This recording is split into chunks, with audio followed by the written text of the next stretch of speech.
ಇವಾಗ ನೋಡಿ, ಒಂದು ಗ್ಲಾಸ್ ಕೇಸರು ಮಾಡ್ಕೊಳ್ತಾ ಇದ್ದೀನಿ.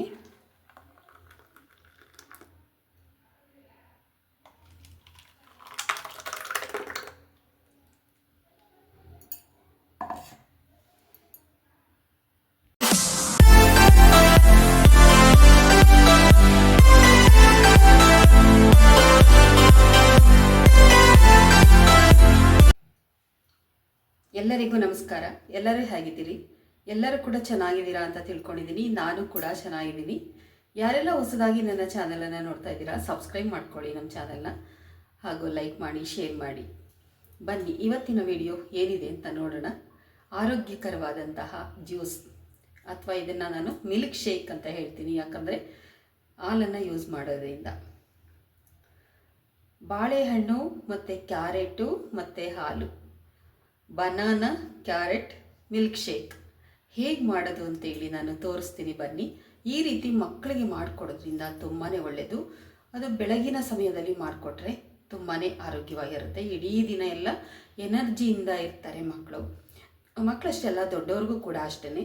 ಇಡೀ ದಿನ ನಾವು ತುಂಬ ಒಂದು ಶಕ್ತಿಯುತವಾಗಿ ಎಲ್ಲ ಕೆಲಸಗಳನ್ನು ಮಾಡ್ಕೊಂಡು ಹೋಗಬೇಕು ಸ್ಟ್ರಾಂಗ್ ಆಗಿ ಅಂತ ಹೇಳಿದ್ರೆ, ಈ ರೀತಿಯ ಒಂದು ಜ್ಯೂಸ್ ಇರ್ಬೋದು, ಮಿಲ್ಕ್ ಶೇಕ್ ಇರ್ಬೋದು, ಮಾಡಿಕೊಂಡು ಕುಡಿಯೋದ್ರಿಂದ ಬಹಳನೇ ಅನುಕೂಲ. ಬೆಳಗ್ಗೆ ಮಕ್ಕಳು ತಿಂಡಿ ಎಲ್ಲ ತಿಂದಿರ್ತಾರೆ, ದೊಡ್ಡವರು ಸೇರಿ ಹೇಳಿದ್ದು, ಮಕ್ಕಳು ದೊಡ್ಡವರೆಲ್ಲ ತಿಂಡಿ ಎಲ್ಲ ತಿಂದು ಆದಮೇಲೆ ಈ ಒಂದು ಕಾಫಿ ಟೈಮ್ ಅಂತ ಬರುತ್ತೆ. ನಾವು ಕಾಫಿ ಕುಡಿಯಲ್ಲ, ಆ ಸಮಯದಲ್ಲಿ ಜ್ಯೂಸ್ ಏನಾದರೂ ಒಂದು ಕಷಾಯ ಈ ಥರ ಎಲ್ಲ ಕುಡಿತೀನಿ ನಾನು. ಆ ಸಮಯದಲ್ಲಿ ಈ ರೀತಿ ಮಿಲ್ಕ್ ಶೇಕನ್ನು ಮಾಡಿಕೊಟ್ರೆ ಬಹಳ ಒಳ್ಳೆಯದು ಮಕ್ಕಳಿಗೆ. ಮತ್ತು ಮಧ್ಯಾಹ್ನ ಅವರು 2 ಗಂಟೆಗೆ ಊಟ ಮಾಡ್ತಾರೋ, 1:15 ಊಟ ಮಾಡ್ತಾರೋ, ಅಲ್ಲಿವರೆಗೂ ಕೂಡ ಏನು ಬೇಕು ಅಂತ ಅನಿಸಲ್ಲ. ಬನ್ನಿ ಯಾವ ರೀತಿ ನಾನು ಮಿಲ್ಕ್ ಶೇಕನ್ನು ಮಾಡ್ತೀನಿ. ಬನಾನಾ ಕ್ಯಾರೆಟ್ ಮಿಲ್ಕ್ ಶೇಕ್ ಹೇಗೆ ಮಾಡೋದು ಅಂತೇಳಿ ನೋಡೋಣ. ಬನ್ನಿ ತೋರಿಸ್ಕೊಡ್ತೀನಿ. ಬನಾನಾ ಕ್ಯಾರೆಟ್ ಜ್ಯೂಸ್ಗೆ ನಾನು ತೊಗೊಂಡಿದ್ದೀನಿ. ಬನಾನಾ ಇಷ್ಟು ಹಾಕಲ್ಲ, ನಮ್ಮನೇಲಿ ಬಾಳೆಹಣ್ಣು ಹಾಕಿಬಿಟ್ಟು ಜ್ಯೂಸ್ ಮಾಡಿದ್ರೆ ಬೇರೆಯವ್ರಿಗೆ ಇಷ್ಟ ಆಗಲ್ಲ, ನನಗೆ ತುಂಬಾ ಇಷ್ಟ ಆಗುತ್ತೆ.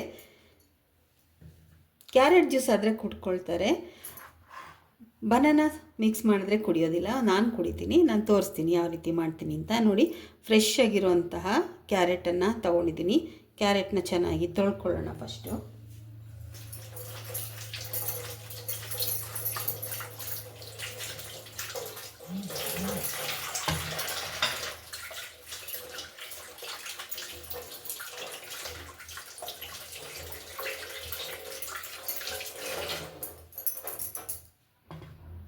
ಇವಾಗ ಕ್ಯಾರೆಟನ್ನು ಮೇಲ್ಗಡೆ ಸಿಪ್ಪೆನ ನಾವು ತೆಕ್ಕೊಳ್ಳೋಣ ಫಸ್ಟ್. ನೋಡಿ,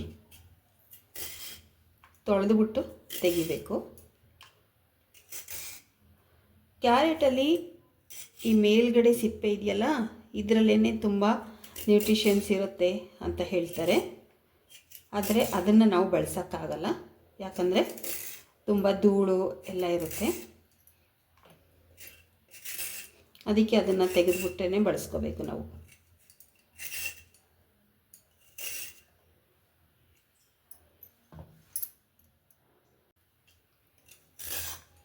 ಕ್ಯಾರೆಟಲ್ಲಿ ತುಂಬ ಆ್ಯಂಟಿ ಆಕ್ಸಿಡೆಂಟ್ಗಳಿದೆ, ಕ್ಯಾನ್ಸರ್ನ ತಡೆಯುವಂತಹ ಒಂದು ಗುಣ ಕೂಡ ಅದರಲ್ಲಿದೆ. ಕ್ಯಾನ್ಸರ್ ನಿರೋಧಕವಾಗಿ ಕೂಡ ಇದು ಕೆಲಸ ಮಾಡುತ್ತೆ. ಚರ್ಮಕ್ಕೆಲ್ಲ ಒಳ್ಳೆಯದು, ಚರ್ಮಕ್ಕೆ, ಕಣ್ಣಿಗೆ ಒಳ್ಳೆಯದು. ವಿಟಮಿನ್ ಎ ತುಂಬ ಇರೋದ್ರಿಂದ ಕಣ್ಣಿಗೆ ತುಂಬಾ ಒಳ್ಳೆಯದು. ಪ್ರತಿದಿನ ನಮ್ಮ ಆಹಾರದಲ್ಲಿ ಕ್ಯಾರೆಟು ಮತ್ತು ಬೀನ್ಸನ್ನು ಬಳಸಿ ಪ್ರತಿ ದಿವಸ ಇರಬೇಕು.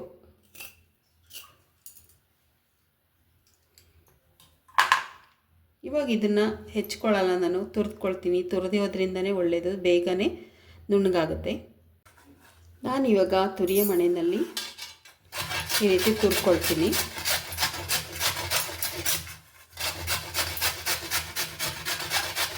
ಚಿಕ್ಕದಾಗಿ ಹೆಚ್ಚಾಕಿದ್ರೆ ತುಂಬ ನಿಧಾನ ಆಗುತ್ತೆ ನುಣ್ಣಗಾಗೋದಕ್ಕೆ. ಇದಾದರೆ ಬೇಗ ನುಣ್ಣಗಾಗ್ಬಿಡುತ್ತೆ ಅಂತೇಳಿ ನಾನು ತುರ್ಕೊಳ್ಳೋದು. ನೋಡಿ, ಒಂದು ಮಿಕ್ಸಿ ಜಾರ್ ತೊಗೊಂಡಿದ್ದೀನಿ. ಈಗ ತುರಿದಿಟ್ಕೊಂಡಿರುವಂತಹ ಕ್ಯಾರೆಟೆಲ್ಲ ನಾನು ಮಿಕ್ಸಿಗೆ ಹಾಕ್ಕೊಳ್ತೀನಿ. ನೋಡಿ,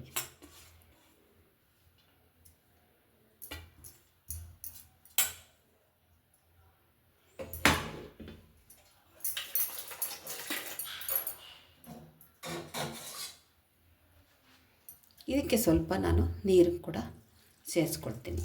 ನೀರು ಹಾಕಿದ್ರೆ ರುಬ್ಬೋದಕ್ಕೆ ಅನುಕೂಲ ಆಗುತ್ತೆ ಅಂತ. ಇವಾಗ ಇದನ್ನು ತುಂಬ ನುಣ್ಣಗೆ ಮಿಕ್ಸಿ ಮಾಡ್ಕೊಳ್ತೀನಿ. ನೋಡಿ, ನುಣ್ಣಗೆ ರುಬ್ಕೊಂಡಿದ್ದೀನಿ. ಇದನ್ನು ಇವಾಗ ನಾನು ಸೋಸ್ಕೊಳ್ತೀನಿ ಒಂದಕ್ಕೆ.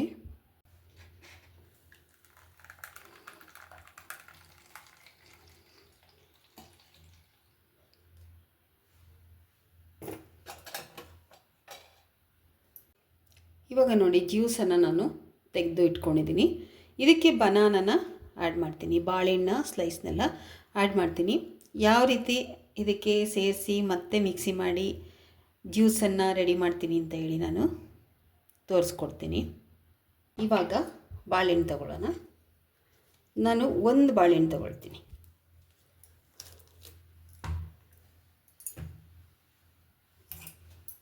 ಪುಟ್ಟ ಮಕ್ಳಿಗೂ ಅಷ್ಟೇ ನೀವು ಒಂದು ಬಾಳೆಹಣ್ಣು ಹಾಕಿ ಕೊಟ್ಟರೆ ಸಾಕು. ನಮ್ಮನೇಲಿ ಸ್ವಲ್ಪ ಬಾಳೆಹಣ್ಣು ಹಾಕಿ ತಗೊಳ್ಳಲ್ಲ, ನನಗೆ ಇಷ್ಟ ಇದು.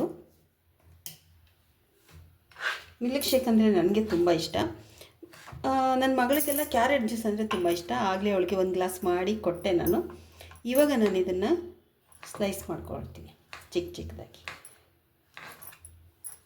ಒಂದು ಬಾಳೆಹಣ್ಣು ಸಾಕಾಗುತ್ತೆ.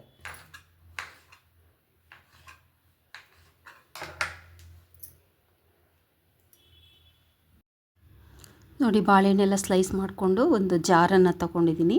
ಈಗ ಜಾರ್ ಒಳಗಡೆಗೆ ಸ್ಲೈಸ್ ಮಾಡಿರೋಂತಹ ಚಿಕ್ಕ ಚಿಕ್ಕದಾಗೆ ಹೆಚ್ಕೊಳ್ಳಿ, ಏಕೆಂದರೆ ಮಿಕ್ಸಿ ಮಾಡೋದಕ್ಕೆ ಅನುಕೂಲ ಆಗುತ್ತೆ.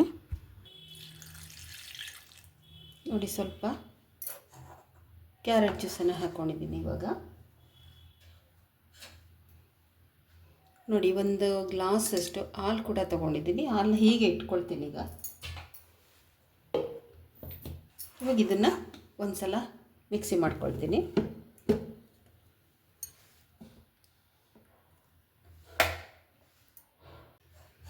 ಇವಾಗ ನೋಡಿ, ಇದಕ್ಕೆ ನಾನು ಹಾಲನ್ನು ಹಾಕ್ಕೊಳ್ತೀನಿ.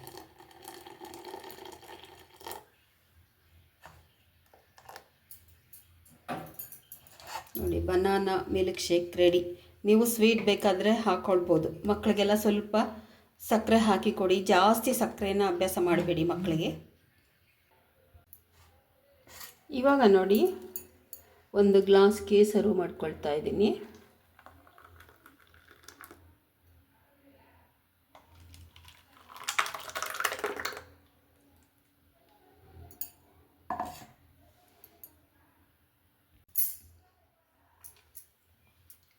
ನೋಡಿ, ಮಿಲ್ಕ್ ಶೇಕು ಯಾವ ಥರ ರೆಡಿ ಆಯಿತು ಅಂತ.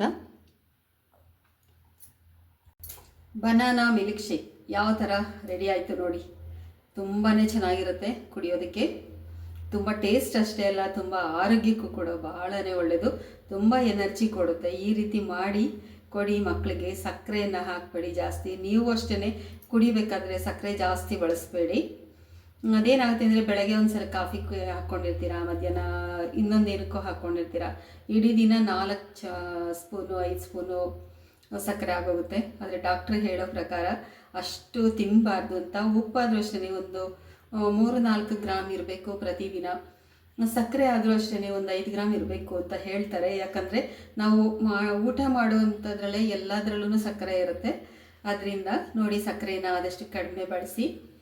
ಇವತ್ತಿನ ಮಿಲ್ಕ್ ಶೇಕ್ ತಮಗೆಲ್ಲ ಇಷ್ಟ ಆಗಿದೆ ಅಂತ ತಿಳ್ಕೊಂಡಿದ್ದೀನಿ. ನನಗೂ ಅಷ್ಟೇ ಯಾವಾಗ ಕುಡಿತೀನಿ ಅಂತ ಅನಿಸ್ತಾ ಇದೆ. ನಾನು ಯಾವಾಗಲೂ ಮಾಡ್ತಾ ಇರ್ತೀನಿ. ಯಾವುದಾದ್ರು ಒಂದು ಜ್ಯೂಸ್ ಅನ್ನೋದು ಇರಲೇಬೇಕು. ಪ್ರತಿದಿನ ಆ್ಯಡ್ ಮಾಡ್ಕೊಂಬಿಡಿ. ಪ್ರತಿಯೊಬ್ಬರು ಕೂಡ ಅಷ್ಟೇ. ಬೆಳಗ್ಗೆ ತಿಂಡಿ, ಊಟ, ಸ್ನ್ಯಾಕ್ಸು, ಕಾಫಿ, ಟೀ ಎಲ್ಲ ಹೇಗೆ ನೀವು ಪಾಲಿಸ್ಕೊಂಡು ಬರ್ತೀರೋ ಅದೇ ರೀತಿ ಒಂದು ಜ್ಯೂಸನ್ನು ನೀವು ಅಭ್ಯಾಸ ಮಾಡ್ಕೊಳ್ಳಿ. ಯಾವುದಾದ್ರು ತರಕಾರಿ ಇರಲಿ ಪರವಾಗಿಲ್ಲ, ಹಾಕ್ಕೊಂಡು ಜ್ಯೂಸನ್ನು ಮಾಡಿಕೊಂಡು ಕುಡಿಯೋದನ್ನು. ಈ ರೀತಿ ಮಿಲ್ಕ್ ಶೇಕ್ ಅಂತೂ ತುಂಬ ಚೆನ್ನಾಗಿರುತ್ತೆ. ಮಾಡಿ ಕುಡೀರಿ. ಹೇಗಿತ್ತು ಅಂತ ಹೇಳಿ ಕಮೆಂಟ್ ಮಾಡಿ. ನಿಮ್ಮ ಮನೇಲಿ ಯಾವ ರೀತಿ ಮಾಡ್ತೀರಾ ಅಂತ ಹೇಳಿ ಕಮೆಂಟ್ ಮಾಡಿ. ಇವತ್ತಿನ ಬನಾನಾ ಮಿಲ್ಕ್ ಶೇಕ್ ಎಲ್ರಿಗೂ ಇಷ್ಟ ಆಗಿದೆ ಅಂದ್ಕೊಂಡಿದ್ದೀನಿ. ಇಷ್ಟ ಆದರೆ ಏನು ಮಾಡಬೇಕು, ಒಂದು ಲೈಕ್ ಮಾಡಬೇಕು. ಇಷ್ಟೊತ್ತವರೆಗೂ ಈ ವಿಡಿಯೋನ ನೋಡಿದ್ದಕ್ಕೆ ತುಂಬ ತುಂಬ ಧನ್ಯವಾದಗಳು. ಇದರಲ್ಲಿ ಏನೇನಿದೆ ಅಂತ ಆವಾಗಲೇ ಹೇಳಿದ್ದೀನಿ. ಆ್ಯಂಟಿ ಆಕ್ಸಿಡೆಂಟ್ಗಳು ತುಂಬಾ ಇರುತ್ತೆ. ನಮ್ಮ ಶರೀರಕ್ಕೆ ಏನು ಬೇಕು ಅಂತ ಚರ್ಮದ ಆರೋಗ್ಯಕ್ಕೆ, ಕೂದಲಿನ ಆರೋಗ್ಯಕ್ಕೆ ಹಾಗೂ ಕಣ್ಣಿನ ಆರೋಗ್ಯಕ್ಕೆ ಎಲ್ಲದಕ್ಕೂ ಕೂಡ ಬಾಳೆಹಣ್ಣಂತೂ ಕಂಪ್ಲೀಟ್ ಫುಡ್ಡು. ಎಲ್ಲ ವಿಟಮಿನ್ಸು ಇರುತ್ತೆ ಬಾಳೆಹಣ್ಣಲ್ಲಿ. ಇದನ್ನೆಲ್ಲ ನಾವು ತಗೊಂಡಾಗ ಬಹಳನೇ ಆರೋಗ್ಯ ಚೆನ್ನಾಗಿರುತ್ತೆ. ಎಲ್ರಿಗೂ ಕೂಡ ತುಂಬ ತುಂಬ ಧನ್ಯವಾದಗಳು.